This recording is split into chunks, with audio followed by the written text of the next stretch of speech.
By watching or listening to this show, you are acknowledging that you are of legal age to purchase and consume cannabis in your region. This production is for adults only.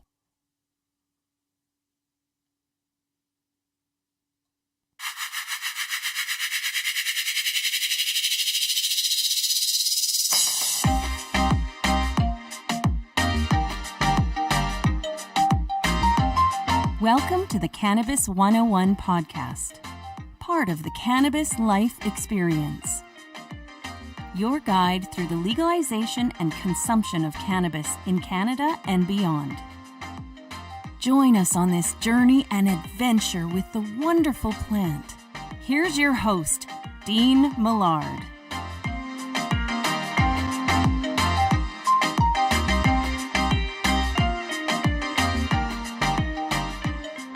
Hello there, and welcome to hour number 1, episode 91 of the Cannabis 101 podcast.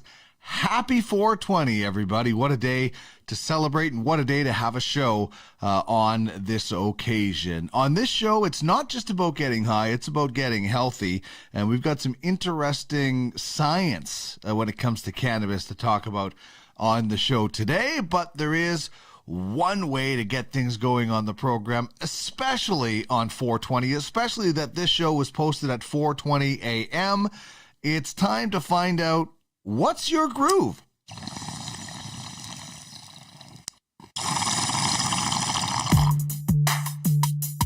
Put that in your pipe and smoke it. Can you dig it? Kinda grabs you by the boo-boo, don't it? Pipe in a crate, long in a plane. This is great. This is the bee's knees. Can you dig it?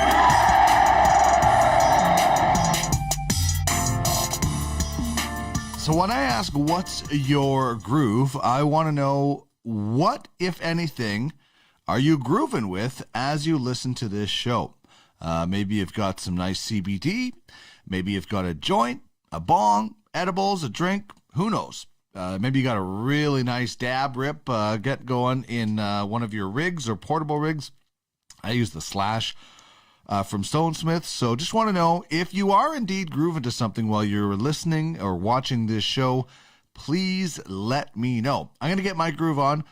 I'm going to grab my apparatus right now. So this is my newest accessory.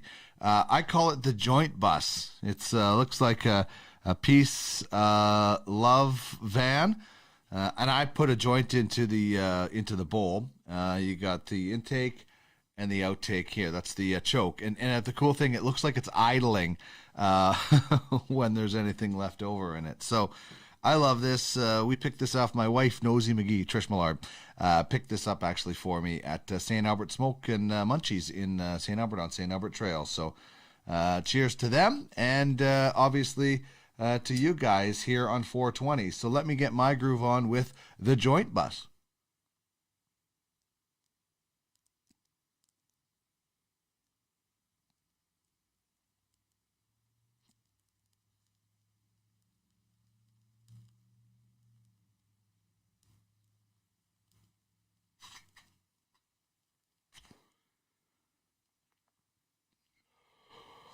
By the way, I have Sapphire OG from Good Buds in here. It is so awesome.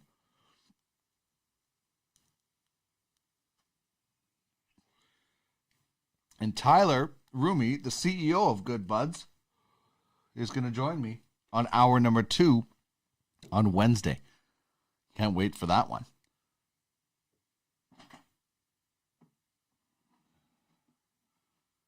All right, so we'll put the joint bus up there, let it idle a little bit. As mentioned, this is what I go on. This is the 7 grams came in this one giant bud, and that's great packaging. We're going to be talking with the Tyler about the carbon footprint of the cannabis space. So there we go. Now that I have my groove on, let's tell you a little bit about what's coming down the hash pipe on this episode. David Wylie of the OZ is going to join us for This Week in Cannabis News.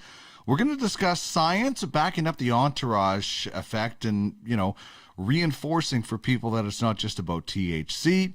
Flowr, the LP, with a big sale on a lot of different stuff and, right-sizing, as they say. Just a weird ban in Quebec on cannabis paraphernalia, including books. And we're going to wrap up the segment with a story about doctors, some doctors anyway, in Ontario. In a small survey, they're just not sold on pot as a treatment because they, as they say, they don't have enough information. So David Wylie will join us for that segment.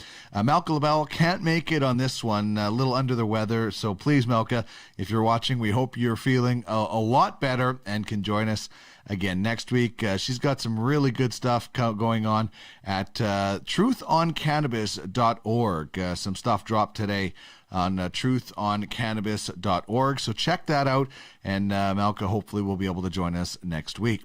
Our Cannabis Question is about 420. Our Cannabis Character is from the show Disjointed that you can find on Netflix. And our Weed Word of the Day will have something about a name for weed, a slang name for weed, and a process for concentrates. So we will get into all of that and tell you all about the Weed Weekly and our Friday giveaway as well after we dive into the Cannabis Question.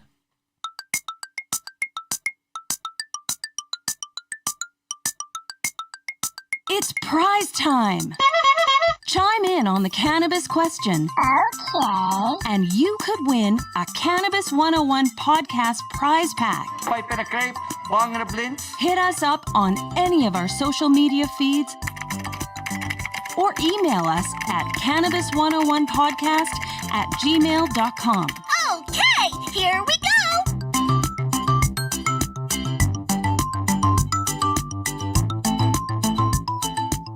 So if you're watching, you can see the question right there. If you're listening, thank you so much for doing so. If you'd like to check it out on video, it's the Cannabis 101 podcast on YouTube. The question is, what are your plans to celebrate 420? What plans do you have to celebrate 420? I'd love to hear from you. Hit me up on Twitter at the Cannabis 101. You can find us on Facebook and Instagram at the Cannabis 101 podcast. And you can also email me, cannabis101podcast@gmail.com. My plan today is to hit as many stores as I can, visit my favorite bud tenders, and just tell them how much I appreciate them and celebrate. And, hopefully there's a few things out there. I love getting out on days where there's pop-ups and things because I can collect some cool stuff that I can get into some prize packs for you guys as well. So I'll be just popping around some of the good shops in mostly St. Albert because I got a pretty busy afternoon, so I'll head out in the morning, check out the shops in my city, and say hello to my favorite bud tenders. But I'd love to hear from you. We will have a Cannabis 101 podcast prize pack. We do have some engraved PAX eras for our listeners and viewers in the next little while. I'm told it's on its way, so I'm looking forward to that, being able to give you a Cannabis 101 podcast PAX era. So hopefully you will enjoy that. And, we have great partners in the cannabis industry. The OZ with David Wylie, the Green Generation Co., Malka LaBelle, who's usually on in this hour. Andre from Regal Cigars has been great, and I can't wait to get him out here. PAX saying, here's some great prizes to give away with your engravings. That's what this industry and this space is all about, is helping one another, paying it forward and supporting each other. You can't do advertising and promotion, but we can help each other out with different things and grow this industry forward together. So awesome stuff from our partners, and we're always looking for more people to join the movement to normalize and educate about the plant. What's happening? We'll tell you right now on This Week in Cannabis News. Always fun when I get to catch up with Mr. David Wylie of the OZ. You can see that beautiful website right there, OkanaganZ.com. Get all your cannabis news. Get all your cannabis news fixes taken care of, and sign up for their newsletter that comes out every Friday, as I bring in my good friend David Wylie and say happy 420 to you, sir. I know that it's a little bit different now, but still we can safely enjoy, what is basically kind of the pot lovers Christmas kind of thing, is it not? Hello. Well, happy 420 to you. I mean, it's a day that we often get together and hang out. Like you said, it's a little different this year with COVID-19, but there's a lot of stuff happening at local cannabis shops and, sales and giveaways and that sort of thing. And there's virtual events, so that's something if you're able to get out to one of those. And happy 420. I hope that everyone has a good time and does it safely. Indeed. I know last year at this time it was really quiet, but I have seen some pop-ups in the Alberta area going on. So as long as we can do it safely, abide by the local regulations wherever you are when it comes to COVID. I just like getting out and seeing what's going on, whether there's pop-ups or not, visiting my favorite bud tenders. Like I said, it's kind of like Christmas. At Christmas time, you want to get around to all your friends and say hi and, when we could, do a lot of hugging and things like that. And at least now I want to get around and, tell the bud tenders that I have a good rapport with that, I appreciate them. And this is a busy day for them and a day to celebrate. So I think we could all get out and just tell some of our favorite bud tenders how much we appreciate them on this particular day. Okay, let's get into this first story that we're going to discuss, and this is an interesting article out of Forbes magazine, and this is something that you and I and Chris Ianson on Know Your Buds and Malcolm LaBelle on the Business of Cannabis, we talk about quite often about not shopping for cannabis just based on THC, and now science is backing up what we said. We already knew we were correct in talking about the entourage effect, but science is also backing this up, and maybe this is how we educate more people about not shopping just based on the THC number. Well, the attention grabbing headline sure captures it. Basically says science reveals the cannabis industry's greatest lie, that you're buying weed wrong and so is everyone else. The premise is put forth by a piece by Chris Roberts on Forbes. He argues that there's more to weed than THC. Yeah, like you said, which, those of us who partake in flower certainly have come to know. Basically, in the weed world, the consumer wants what the consumer wants, and that's high THC at the lowest price. Early on, I heard from retailers that if flower was below 20% THC, that nobody really wanted it, which is kind of a sad thought. And it feels like that percentage just keeps on creeping up, maybe 22, 23% now. Roberts points to research conducted by the University of Colorado, published in JAMA Psychiatry, that found that THC content really is not a great indicator of potency and doesn't seem to get you more high. That study is a small one. Researchers documented the experiences of 121 cannabis users, and whether they had high THC or low THC flower, they all had about the same type of experience. And that, of course, has the key exception of edibles, where, the research notes that 10 milligrams and 100 milligrams is a whopper of a difference that way. I really appreciated the analogy from this piece, basically saying that judging a cannabis strain on its THC content is not unlike judging a film based on the lead actor. The THC number just isn't going to be an indicator of the overall performance. And the conversation is turning more and more now to terpenes and other factors. It's so true. Listen, I'm a huge John Wayne fan as far as Westerns. But that doesn't mean I think every John Wayne movie is great just because he's in it and I like Westerns. I like Westerns with Clint Eastwood. Most of them are really great, but not all Clint Eastwood shows I am going to watch. Things like that. That's a really good analogy for a lot of people. Now, the THC should be part of the equation, but just not all of the equation. You have to factor in CBD, the other cannabinoids that we don't even know a lot about yet, but we will, and of course terpenes. And so I just think that this was so interesting. We can shout this from the rooftops all we want, David, but now science is saying it, and a lot of people for some reason believe science more than two guys on a podcast.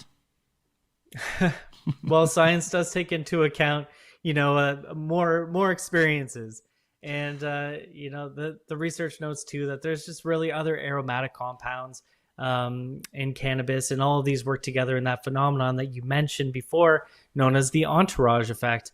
And that's really why, interestingly, synthetic THC just doesn't have the same medical effects as using the plant. And we talk about how amazing that plant is. It's complicated, and more research is being done into it, and that is a good thing. What's interesting about this piece as well is, they talk about, and you mentioned it about, stores or dispensaries that are saying if it's not, this percentage of THC, we just don't even use it. We don't want it. It's, it's not going to sell. And that's so unfortunate. That's going to change. I always use the analogy of, you wouldn't buy your wine most of the time based on alcohol percentage. The lead singer analogy is a very good one that I enjoy in that piece as well. And this, like a lot of things, David, is it's going to be rather at time and education, and us keep pounding it home that we got to research more and we got to learn more, and it's not just about that one number. It is unfortunately going to take a little bit of time, and that's why we're here. We have the time to be able to spread that message. So hopefully people will learn from this as we go. For most people, in the grand scheme of things, legal marijuana is very new because they've never tried it. Even for people that have tried it in the black market, some of this stuff is new. The exception would be maybe medical patients who know a little bit more about that in that scenario. Okay, let's get to this next story. And this is something that I think we are going to be seeing more of, not just in the cannabis industry, but in industry all over. The pandemic has shown a lot of people that and businesses that they don't need as big of maybe office space. Now, in the cannabis industry, it's a little bit different, but Flowr is they're going all out with a sale right now. It's been fascinating watching the Flowr Corporation over the last little while. They have one of the most popular, couple of the most popular products out there with their BC Pink Kush and then their BC Black Cherry. They've won awards for their branding and their advertising. And even amidst all this, we're seeing a company that's shrinking. Flowr's announced now that it's closing its Toronto headquarters, and that's among other cost-cutting measures. And they're bringing their executives back home to Kelowna. They're selling off assets. They are subleasing their leases. They are right-sizing, quote unquote, as they say. So basically cutting staff, but there's no mention of how that's going about. They've announced that they're going to be selling acres of land in Kelowna, that they're going to be selling all of their large-scale extraction equipment. So we're seeing a company that is shrinking rather than growing, despite successes. Flowr also says that it's going to be exiting all of its non-core, their words, jurisdictions. So that includes Australia, Uruguay, Spain. So basically international markets that other companies are trying to step into, Flowr is stepping out of and coming back to what they're calling a homegrown focus. So let's just talk about for a second too, another aspect of this story. On the heels of this announcement that they're going to be making all these cutbacks, this Okanagan-based company announced its new CEO. He's Daryl Brooker, and Brooker is moving from wine to weed. He previously served as president of Mission Hill Family Estate in West Kelowna. He's also served as VP at Cedar Creek Estate Winery. So these are local Okanagan companies where Flowr's based. That have a really good reputation in an industry that's very similar. So we're seeing, this big, far-reaching, at one point international company just moving back into, its home and its base. And I think that that's something that we're going to be seeing more of across the country. We've got sort of this, like, on the one hand, this group of companies that's really been pushing their international presence, on whatever success that they've made here at home. And then on the other hand, we have companies like Flowr that's really shrinking that footprint and trying to bring it back to the basics and bring it home. And, whether that's just to survive, it feels like that's what it is.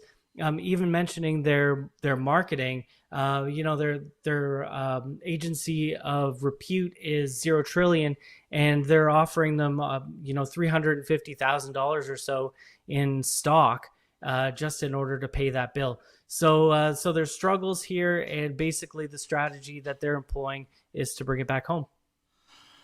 Well, I know all about right sizing. I was right sized right out of the broadcasting industry. So that's an interesting term that seems to be making its way around lots of different industries. And, they're selling land. They're shutting down in Kelowna. They're also, or Toronto, and moving to Kelowna, but they're selling land. And, this is I guess the times that we're in for some companies. Like I said, not just with cannabis. I think a lot of companies are realizing we don't need as much space as we might have. And in the cannabis industry, you have to do what you have to do to keep going and make sure you pay the bills.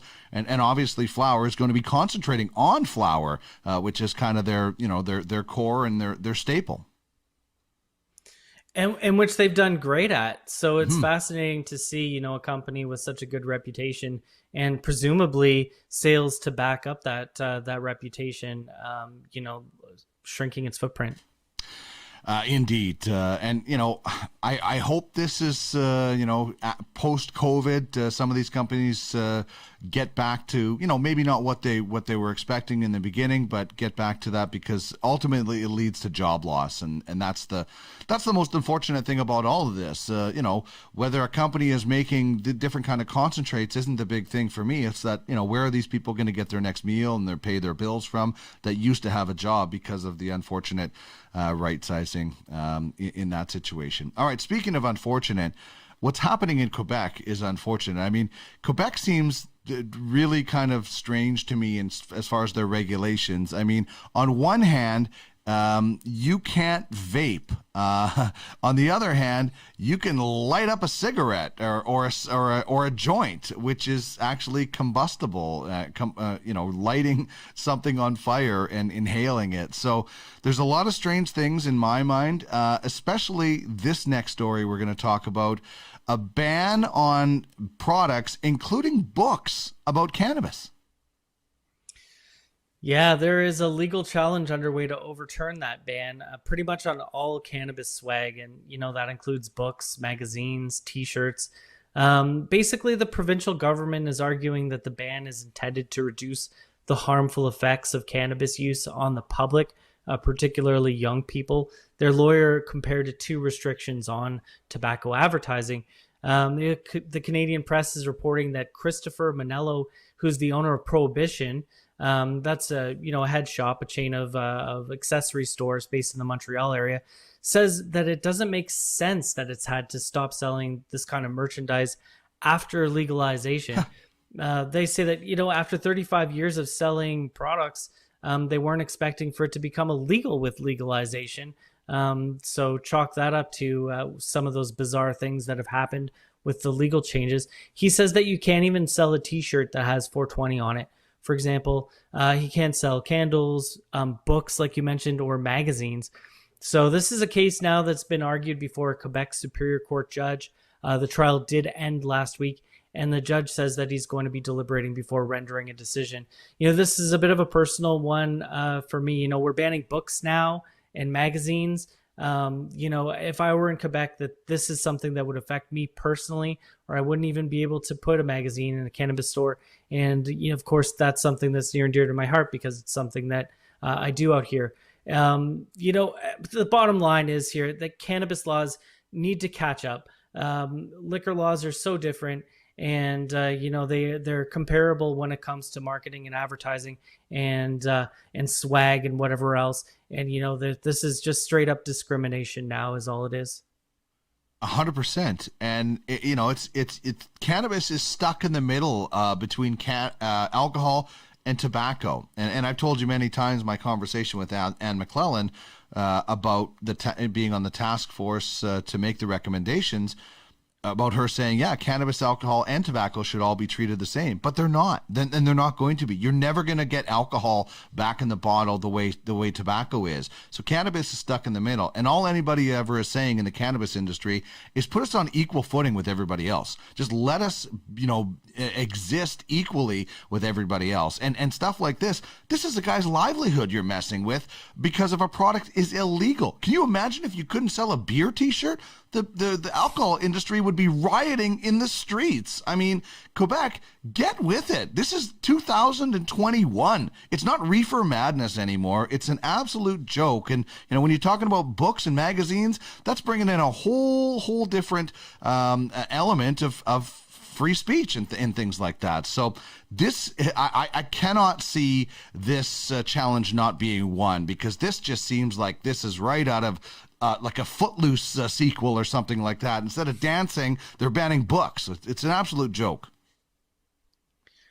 It feels like this is sort of the political climate of the day too, right? The politicians make the laws and then the courts tend to interpret them. And so many times these laws get challenged in court, and it takes that whole process to open them up. That's what we're seeing. We're seeing it in Manitoba when it comes to being able to grow your 4 plants at home. And we're seeing it in Quebec when it comes to being able to sell books or t-shirts or magazines. And it's something that's only going to happen more and more as we open these laws up. Indeed. All right. This last story is one that I will try to keep some sort of composure about, but it does get me a little bit irritated, to say the least. And we're discussing the fact that there was a recent survey done with some Ontario doctors who are still scared to go near the plant as far as recommending for their patients, even though medical cannabis has been around for since the new millennium here. So this is a story that is so frustrating. And I hear that frustration. I've had my own personal problems with the medical cannabis side of things.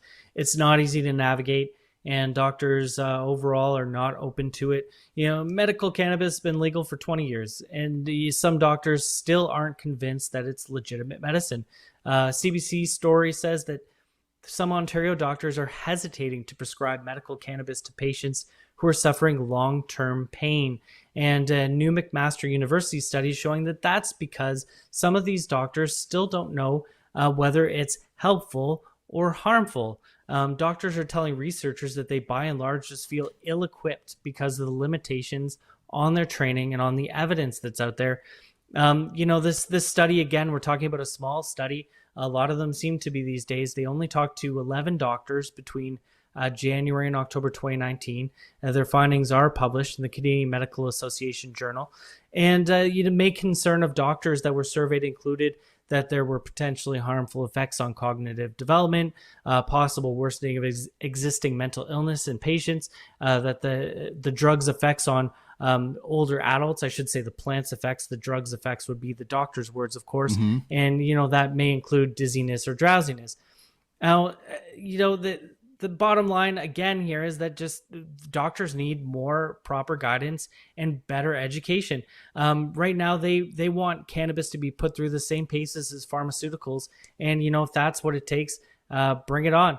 Because that's what I think needs to happen. They just need more documentation in order to feel comfortable, and in order for those guiding organizations and institutions for doctors. Here it's the BC College of Surgeons and Physicians that tend to get in the way and throw roadblocks in the way of medical cannabis. And, as you mentioned about this story, this is a pretty small group, so obviously you're not representing all doctors in Ontario. I know there are some great doctors out there that do believe in the plant because they have done their own research, just like any doctor out there could dive into and do some research. You don't have to wait until your handy doctor's guidebook shows up that says, hey, you should prescribe cannabis to patients. But there are also some very ignorant doctors out there, just like all walks of life. I'll tell you an experience. I went to a doctor one time. They asked if I used cannabis, and I said, "Oh, I mostly vape." And they said, "Oh, that's terrible." And I said, "No, I vape flower. I do sometimes vape, but most of the time I vape flower." Oh, that's even worse. I'm like, you don't even know what you're talking about when you say that. It makes you look so ignorant. And again, that's one doctor, but there are many doctors out there like that just, don't want to do the research. They're only going to go out of the book that they get. They're not going to explore other things. And then there's other doctors that are like, yeah, I want to learn more about this for my patients because maybe more of them are asking. And the research, there's a lot of research out there. There's a lot being still done. But this is also, I think, part of a lot of doctors that, they're only doing what their little doctor book tells them to do, and they don't look at any kind of other possible solutions. That's my opinion on it with some doctors. Other doctors, they're really open-minded and they dive in and, they can make some recommendations. I mean, the framework of being a doctor is, of course, challenging, and no one wants to take a risk with their license. I get that. And I think that that's where the base problem comes with the organizations that are throwing up these roadblocks. The organizations that regulate the medical industry and just don't make enough information accessible to doctors and give them the opportunity to prescribe. Mm-hmm. Yeah, research is certainly hard to come by. I'm going to speak with somebody in the next couple of weeks that is in that situation, doing some really great research on the plant, and kind of we'll find out just kind of what those roadblocks are from there. Because I agree with you. I think I don't think any doctor without any research should be recommending something, but certainly there is lots of research out there that people can, or maybe the doctors can get in contact with somebody who does know that, and then that's the recommendation you can make. But certainly, I understand. I understand the hesitancy because of you don't want to be recommending something you don't know about. But again, the research is out. There's a lot of research out there that people can do, including doctors, and they can find out just how helpful this plant can be for some people. So let's look for a second too, my friend, at the COVID-19 vaccine and how quickly we were able to certify the safety of that. Cannabis is much more than a year old, and I think that we can do our due diligence and figure out the science behind the plant. We have the minds who can do it. Bingo. Great point to end things off today. And hopefully those minds change over time, just like the seasons do. And you guys went from snow to this beautiful green grass, which I'm sure it's like, what's it, like 35 degrees every day right now in the Okanagan? Oh, I wish. Well, it looks beautiful. It looks beautiful, and you guys will get there soon. David, thanks so much for joining me as usual. Find the OZ on Twitter at OkanaganZ and check out the site www.okanaganz.com. Have a great week and happy 420. Happy 420.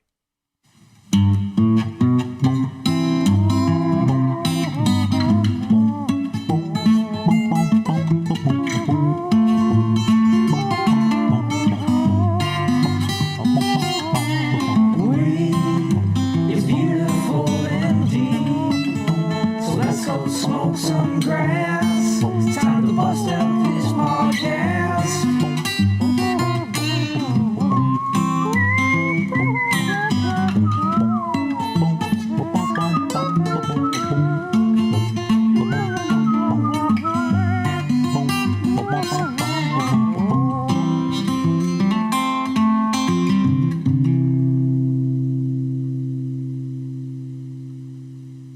That is the Weed Song from the artist Sorry About Your Dog. Stay tuned for the marijuana song later on to wrap up the show. And I want to always keep you in the loop. Still don't know what's happening with the Cannabis and Hemp Expo. Once it gets underway, we will be there. Once there is a date, you'll be the first to know.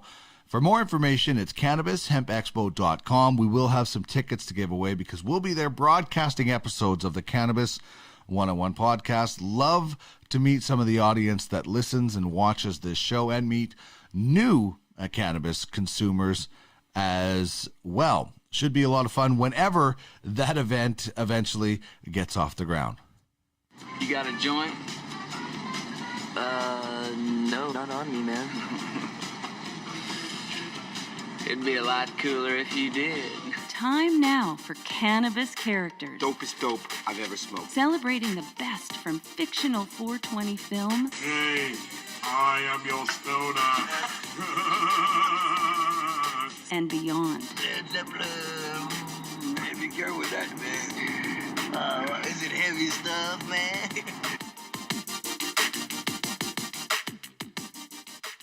All right, so on today's Cannabis Character, a brand new show that I've just discovered. It's unfortunately not going anymore from what I read, but I will be diving into it on Netflix. It's called Disjointed.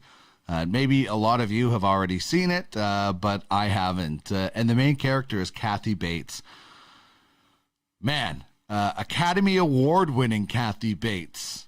Misery, Kathy Bates, Schmitt's Creek, or no, not Schmitt's Creek. What was that one with Jack Nicholson? About Schmidt, with Kathy Bates. Anyway, she plays a character by the name of Ruth Whitefeather Feldman, and she's a cannabis fan that opens a dispensary. And there's a really funny scene that we're going to get to here where they do these strains of the day. And so this is Kathy Bates. I don't know exactly who the other character is in this scene because, as I said, I've never seen this show before.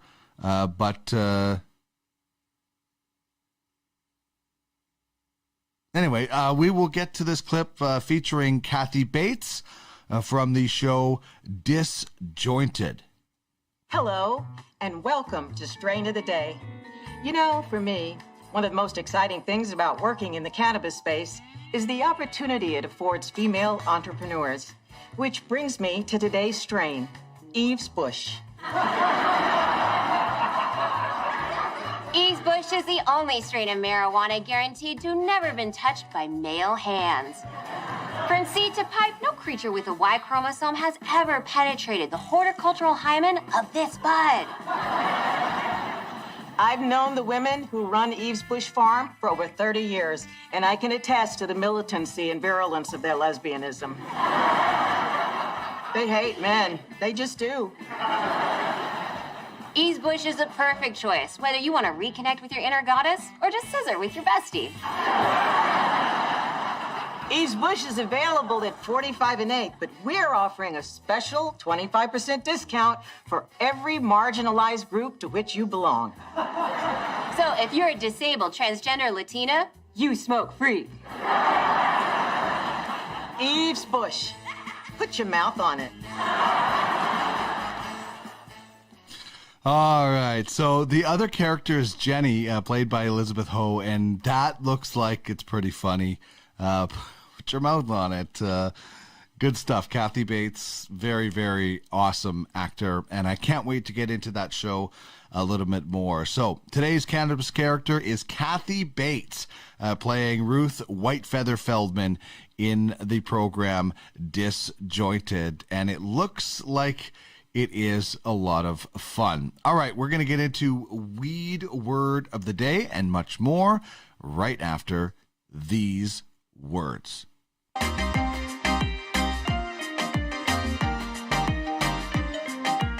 The Cannabis Life Experience, your guide through the legalization and consumption of cannabis in Canada and beyond. Turning the wheel of cannabis one toke at a time. It's not just about getting high, it's about getting healthy. Find out more at www.thecannabislifeexperience.com. All right, check out my vibe on Relevant. Download the app and join the Cannabis 101 podcast party. There's message boards where you can drop in with different poll questions that we have and just chat about what's going on in your life. It's a very cannabis-friendly community. That's what it is. And we also have some live audio chats. Had one with David Wylie. We also did one recently with Dan Shapiro, our guest last week, and we're going to be trying to do a whole lot more. I'm going to try to get some things done later today on there with some special guests, but it's a busy day for a lot of people, so hopefully we can get on there. But all you do, download the app Relevant, RELEVNT, and boom, you could join the Cannabis 101 podcast vibe, have a lot of fun, and in this situation, cannabis chatter is encouraged. You will not have any of your posts or any of that taken down or shadow banned, for that matter, like some of the other social media platforms out there. So check it out. My vibe, the Cannabis 101 podcast vibe on Relevant, is where you can find us and have a lot of fun. Bud, dope, flower, ganja, Mary Jane. We all have our own language when it comes to cannabis. Herb, John Lennon, plant, Thai stick, salad. So let's explore another weed word of the day. Samuel L. Jackson, The Hobbit's Leaf, Lady Gaga, 420.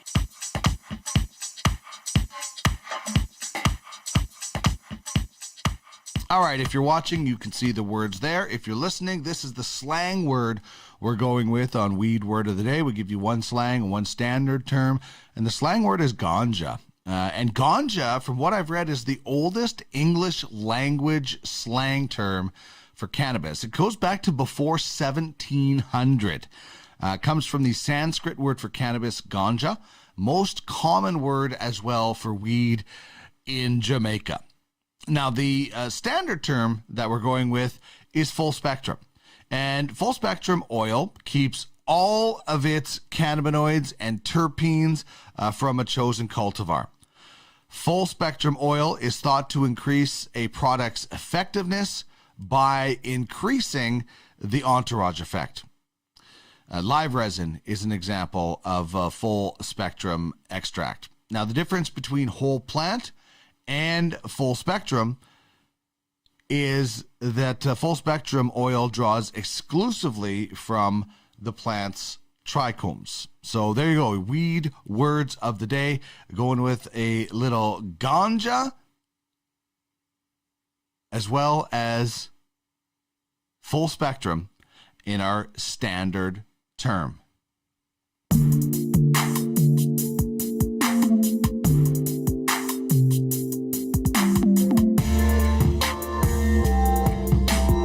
This is the Cannabis 101 podcast, your guide through the legalization and consumption of cannabis in Canada and beyond.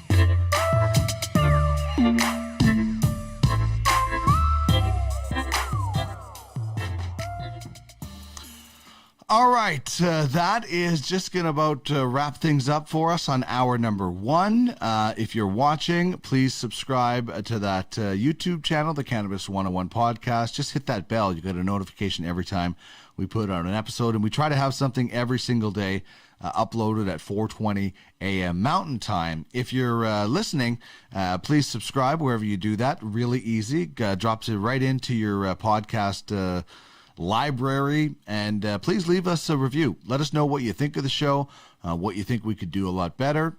We always appreciate constructive criticism. So hopefully you enjoyed the show, and if you did, subscribe and let us know what you think. You can also head to the Cannabis 101 podcast website. That's cannabis101podcast.ca. If you click on that green circle in the upper right corner, you will be subscribing to the Weed Weekly. It comes into your inbox every Friday. We have a prize pack that we do give away on Fridays, but it's only for subscribers, and it's an easy way to keep up to date with the show. If you missed an episode, we give you all the information about how you can listen to it or watch it on there. So head to the cannabis101podcast.ca. You can also check out past episodes, some contests that we're running at different times. Check out our partners page and support them in the industry as well. So lots of fun stuff to do at the cannabis101podcast.ca. And yeah, we have a lot of fun with that. If you'd like to get in touch with the show as a partner or as a guest, you can email me, cannabis101podcast@gmail.com. And that's cannabis101podcast@gmail.com. As mentioned, hour number 2 features a Good Bud CEO Tyler Rumi. Can't wait to have another great conversation with him as our feature interview. And of course, Chris Ianson for Plant Life Cannabis Regional Manager and our educator on Know Your Buds. As mentioned, past episodes can be found at cannabis101podcast.ca. And if you're looking for other podcasts, you can check out podcastalley.ca, a bunch of other shows that I have along with the Cannabis 101 podcast. Thank you very much for tuning in. Happy 420, everybody. And I can't wait to continue this and celebrate another year in cannabis, especially legally here in Canada. Thanks for tuning in. Remember, it's not just about getting high, it's about getting healthy. We leave you with the marijuana song from the artist Sorry About Your Dog.